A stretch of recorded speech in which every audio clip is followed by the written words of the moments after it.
Partai Demokrasi Indonesia Perjuangan di Sumeneb merupakan jawara baru dalam kontestasi pemilu 2024. Sejak reformasi bergulir, baru kali ini partai berlambang banteng dengan moncong putih itu berhasil menduduki kursi pucuk pimpinan parlemen.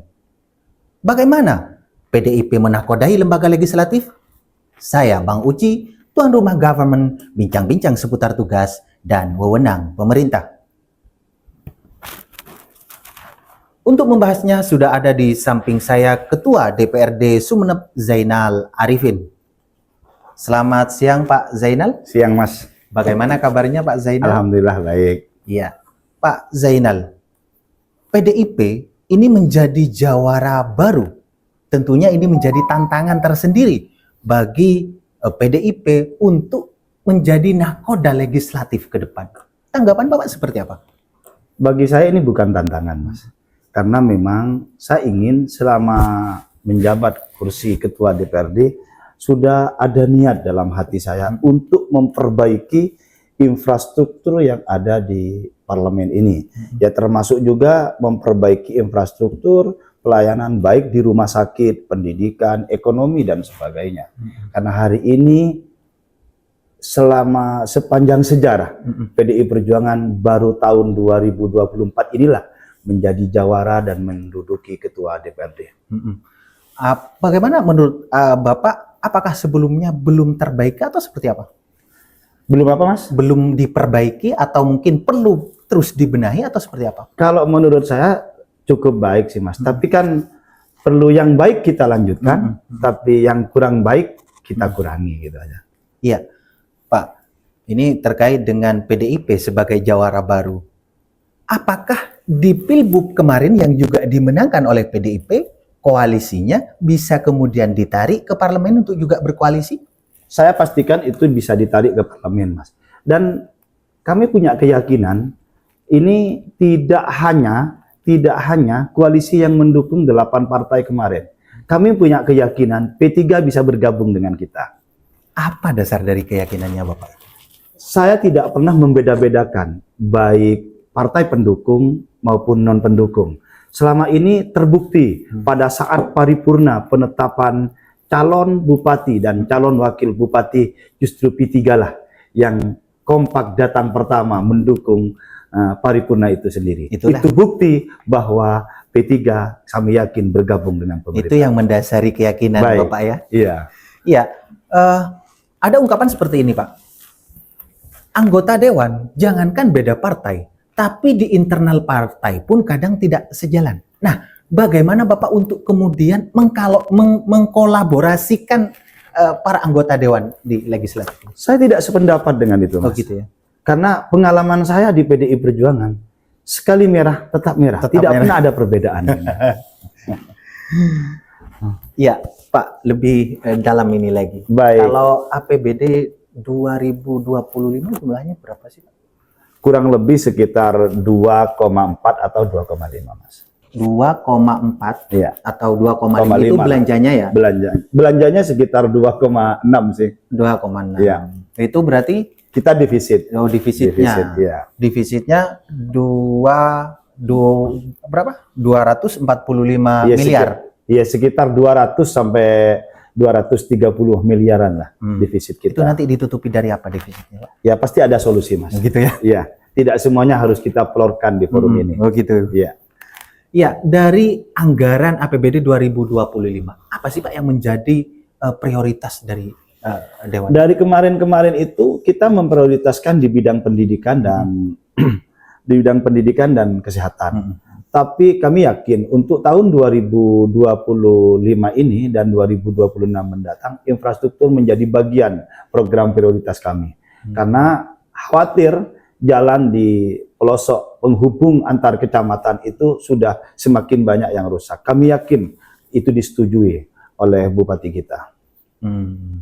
Apa ini juga menjadi visi misi dari anggota dewan dan eksekutif yang juga kader dari PDI begitu Pak?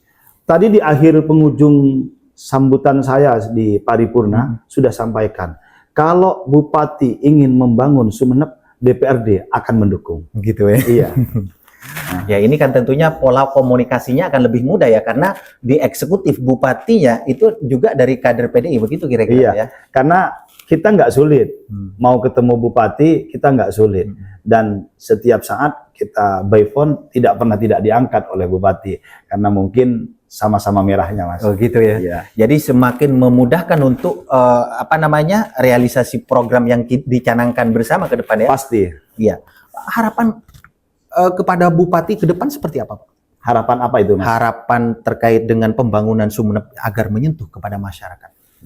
Saya dengan bupati sudah menyampaikan head to head kemarin, Mas, terkait dengan pembangunan dan semua yang menjadi keinginan teman-teman DPRD, beliau akan mengakomodir itu semua. Karena apa yang dibahas di tim Garbanggar itu akan melihat kebutuhan masyarakat. Selama itu menjadi kebutuhan masyarakat Sumeneb, bupati akan mengakomodir kita.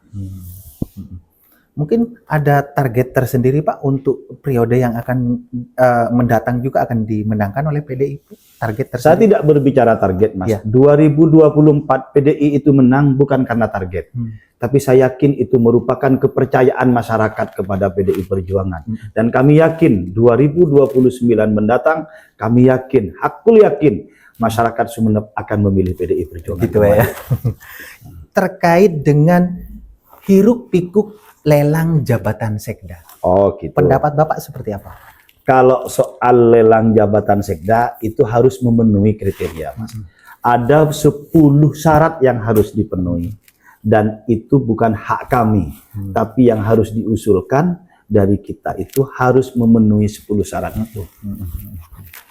Iya, Pak. Mungkin salah satunya dari ke-10 Salah satunya yang pertama adalah berstatus pegawai negeri sipil, dan kedua berusia setinggi-tingginya 58, dan ketiga sedang atau pernah menduduki sekurang-kurangnya 2 kali pada jabatan eselon 2 yang berbeda. Berarti ada salah satu media yang juga menginventarisasi bahwa di Sumeneb ada belasan yang kemudian berpotensi untuk mencalonkan sekda. Tanggapan Bapak seperti apa? Ya, itu kan mempunyai hak semua, Mas. Gitu ya. Selama memenuhi 10 syarat itu memenuhi hak. Tapi keyakinan kami berbeda. Tidak, dari 11 itu mungkin bisa diperkecil lagi lah, menjadi 7 atau menjadi 3. Gitu ya. Iya. Karena nantinya yang dipilih cuma satu begitu ya. Yang dipilih cuma 1.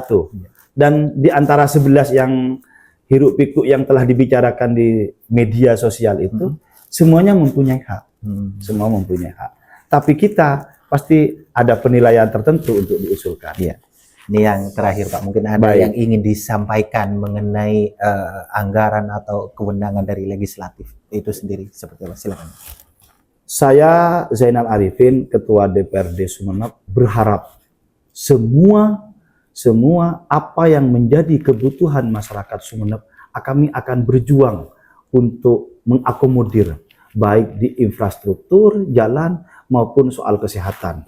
Dan yang menjadi target kami, saya ingin punya mimpi indah pada pelayanan rumah sakit, di mana seperti pelayanan bank swasta, sehingga penilaian rumah sakit ini bisa naik. Karena selama ini rumah sakit selalu kurang baik menurut masyarakat Sumeneb. Iya. Tapi saya akan memberikan tekanan kepada direktur rumah sakit dan kepala dinas kesehatan untuk memberikan persyaratan tanpa ada kesulitan apapun. Karena di tahun ini dan di tahun kemarin Sumeneb sudah bisa melaksanakan OHC, Mas. Baik.